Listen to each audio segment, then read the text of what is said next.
बिहार विधानसभा चुनाव के नतीजे आने के बाद से नीतीश मजबूत तो हुए हैं, लेकिन अब वो मजबूर भी दिखाई दे रहे हैं और इतने मजबूर दिख रहे हैं जितने कभी नहीं दिखे हैं। भारी बहुमत मिला है। नीतीश के नेतृत्व में एनडीए को 243 में से 202 सीट मिली है, लेकिन नीतीश दबाव में है। पटना में उन्होंने सीएम पद की शपथ ली। उस मंच पर पीएम मोदी, गृह मंत्री अमित शाह, कई राज्यों के सीएम मौजूद थे।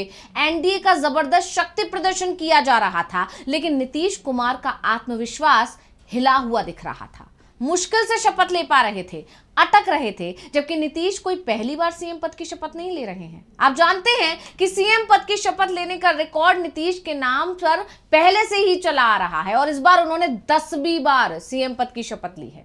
लेकिन इस बार शपथ लेते समय नीतीश के चेहरे पर तनाव दिख रहा था और सीएम के बाद जब मंत्रियों को शपथ दिलाई गई तो तनाव का कारण भी साफ हो गया। सरकार में कुल 26 मंत्री बनाए गए हैं, लेकिन जेडीयू के मंत्रियों की संख्या सिर्फ 8 रखी गई है, यानी 30% मंत्री पद ही जेडीयू को मिले हैं। और नीतीश के सीएम रहते ऐसा पहली बार हुआ है कि जेडीयू के इतने कम मंत्री उनकी सरकार में रहे हों। तो क्या सीएम पद के लिए नीतीश ने बीजेपी के सामने घुटने टेक दिए, या फिर नीतीश के मन में कुछ और ही चल रहा है? क्या है पूरा मामला, आज हम इसी पर अपनी स्पेशल रिपोर्ट में करेंगे बात। क्योंकि शपथ ग्रहण समारोह से जो वीडियो सामने आए हैं, जो तस्वीरें सामने आई हैं, और खासकर जिस तरह से नीतीश कुमार का आत्मविश्वास डगमगाता हुआ दिखा है, उसने एक सवाल और खड़ा कर दिया है। क्या नीतीश जल्द ही पलटी मार देंगे? क्या नीतीश के नेतृत्व में एनडीए सरकार नहीं, अब महागठबंधन सरकार चलेगी? ये तमाम सवाल इस वक्त चर्चा में उठ गए हैं। आखिर क्यों उठे, इसी पर बात करेंगे। नमस्कार, मैं हूं अंशिता।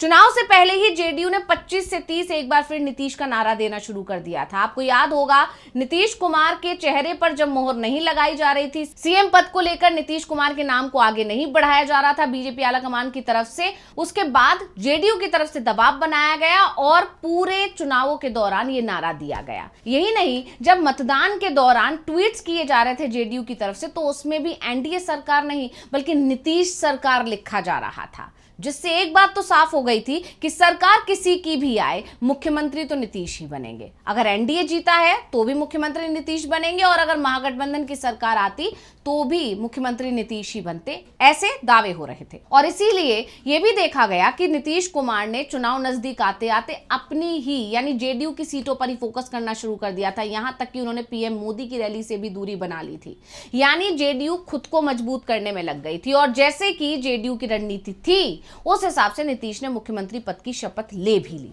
लेकिन शपथ ग्रहण के दिन ही कुछ ऐसा नजारा देखने को मिला जिसे देखकर अब माना जा रहा है कि एनडीए सरकार बहुत ज्यादा दिन तक नहीं चल पाएगी, क्योंकि नीतीश के बारे में यह बात जग विदित है कि वो दबाव में तो काम नहीं कर सकते। ज्यादा दबाव पड़ता है तो वो पाला बदल जाते हैं, और ये काम वो 1 या 2 बार नहीं बल्कि आधा दर्जन बार कर चुके हैं। लेकिन शपथ ग्रहण वाले दिन नीतीश दबाव में दिखाई दिए। अब इसको लेकर कुछ जानकार कह रहे हैं कि भले ही बीजेपी ने उन्हें सीएम की कुर्सी सौंप दी है, लेकिन इसके अलावा उनको कहीं तवज्जो नहीं दी जा रही है। और ये चीज उस समय भी देखने को मिली जब नीतीश शपथ ले रहे थे। शपथ लेते समय नीतीश के चेहरे पर ना तो वो चमक थी और ना ही उनकी आवाज में वो खनक थी जो पहले देखने को मिली। एक बार वो वीडियो देख लेते हैं जब नीतीश कुमार शपथ ले रहे हैं। भारत के संविधान के प्रति सच्ची श्रद्धा और निष्ठा रखूंगा। मैं भारत की प्रभुता और अखंडता अक्षुण्ण रखूंगा। मैं बिहार राज्य के मुख्यमंत्री के रूप में मैं अपने कर्तव्यों का श्रद्धापूर्वक और शुद्ध अंतःकरण से निर्वहन करूंगा। इस वीडियो में साफ तौर पर देखा जा सकता है कि नीतीश कुमार अटक अटक कर शपथ ले रहे हैं, यानी उनका आत्मविश्वास पूरी तरह डगमगाया हुआ है। या ये भी कह सकते हैं कि वो शपथ ले जरूर रहे हैं, लेकिन उनके दिमाग में बहुत कुछ चल रहा है जो भी बीजेपी ने उनके साथ खेला कर दिया है। ऐसे में जब से शपथ ग्रहण कार्यक्रम हुआ है और ये वीडियो सामने आया है, चर्चा ने जोर पकड़ लिया है कि कहीं नीतीश जल्दी ही पलटी तो नहीं मार लेंगे। नीतीश कुमार ने 10वीं बार बिहार में मुख्यमंत्री पद की शपथ ली। गांधी मैदान में हुए भव्य समारोह में पीएम मोदी, केंद्रीय गृह मंत्री अमित शाह, बीजेपी अध्यक्ष जेपी नड्डा समेत कई बड़े भाजपा नेता मौजूद रहे। डिप्टी सीएम के रूप में सम्राट चौधरी और विजय कुमार सिन्हा ने शपथ ली। वहीं 26 मंत्रियों ने भी शपथ ली, जिसमें 14 बीजेपी कोटे से और 8 जेडीयू से, लोजपा आर से 2 और हम कुशवाहा की पार्टी से एक एक को मंत्री बनाया गया है और इस मंत्रिमंडल में एक मुस्लिम चेहरा भी शामिल है। जदयू ने जमा खान को फिर से मंत्री बना दिया है। अब जिस तरह से शपथ ग्रहण हुआ उसमें से एक बात तो यह साफ हो गई कि नीतीश की मांगों पर मोहर नहीं लगी। इस बात ने जोर तब ज्यादा पकड़ लिया जब गांधी मैदान जाने से पहले अचानक नीतीश का काफिला उस होटल की तरफ मुड़ गया जहां अमित शाह ठहरे थे। जब नीतीश कुमार सीएम आवास एकड़े मार्ग से निकले तो यह माना जा रहा था कि वो सीधा गांधी मैदान ही जाएंगे, लेकिन उनका काफिला मौर्य होटल पहुंच गया। कुछ देर बंद कमरे में दोनों नेताओं के बीच बातचीत हुई। उसके बाद नीतीश कुमार वहां से निकल गए और गांधी मैदान पहुंच गए। और अब चर्चा जोरों पर है कि अंतिम समय में नीतीश कुमार अमित शाह से मिलने होटल क्यों गए।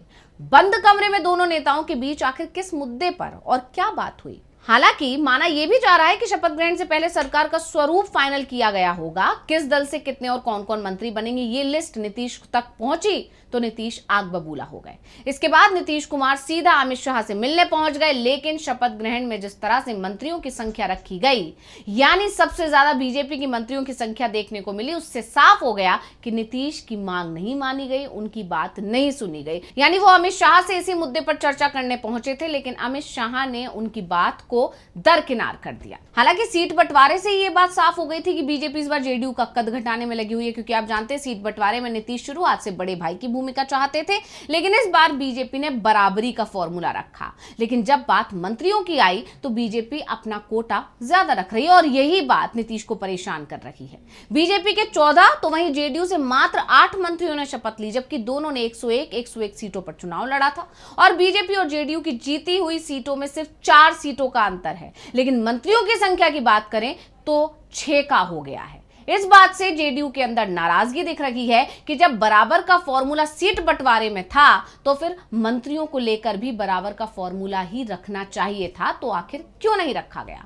इसके अलावा डिप्टी सीएम को लेकर भी नीतीश नाराज है, क्योंकि वो इस बार बीजेपी कोटे से 2 डिप्टी सीएम नहीं चाहते थे बल्कि 1 डिप्टी सीएम चाहते थे। दावा यह भी है कि वो सम्राट चौधरी और विजय सिन्हा को दोबारा डिप्टी सीएम नहीं बनने देना चाहते थे, इसलिए उन्होंने बीजेपी आलाकमान को यह संदेश भेजा था कि डिप्टी सीएम का नाम बिना नीतीश से परामर्श किए फाइनल नहीं होना चाहिए। यानी बीजेपी आलाकमान नीतीश को नाम भेजेगा, फिर नीतीश उस पर मोहर लगाएंगे, तब डिप्टी सीएम चुना जाएगा। लेकिन बीजेपी ने इस मांग को भी खारिज कर दिया और एक बार फिर सम्राट चौधरी और विजय कुमार सिन्हा को डिप्टी सीएम बना दिया, जिससे नीतीश और ज्यादा चिढ़ गए हैं। और नीतीश की इस नाराजगी को और बढ़ावा दिया अध्यक्ष पद को लेकर शुरू हुई चर्चा ने।